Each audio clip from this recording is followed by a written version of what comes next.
Hello and welcome to Minerals, Rocks, and Fossil Talks. I'm your paleontology teacher, Jen, and it's time for Fossil Friday. One of the most exciting paleontological discoveries was that of the first land plants. Discovered in Britain in 1937, Cooksonia is a group of vascular plants that date back to the Middle Silurian period. It was described by William Henry Lang, a British botanist, and he named it after his co-author, Isabel Cookson, a paleobotanist who collected many specimens of the genera. And if you haven't yet, check out yesterday's video on Isabel Cookson. She's pretty freaking awesome. Cooksonia was found in the Wenlock group, but can be found across the globe. And boy, just looking at these rocks, I'm really glad that I didn't ever have to dig in something like this, because those are near vertical, and I mean, I'll be working in some near vertical rocks here, but at least they're not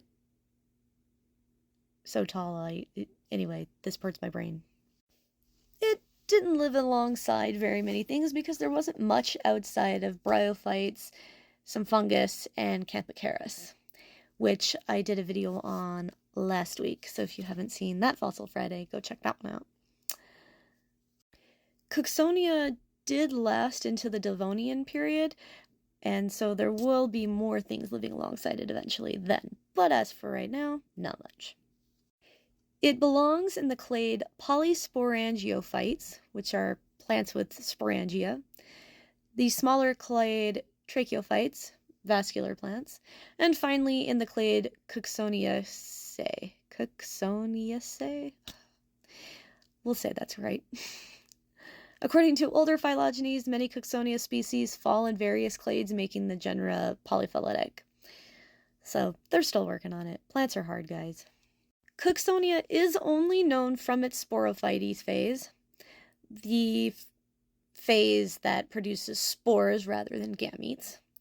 It's not a very big plant, only a few centimeters tall, and they were simple, lacking roots, leaves, or flowers.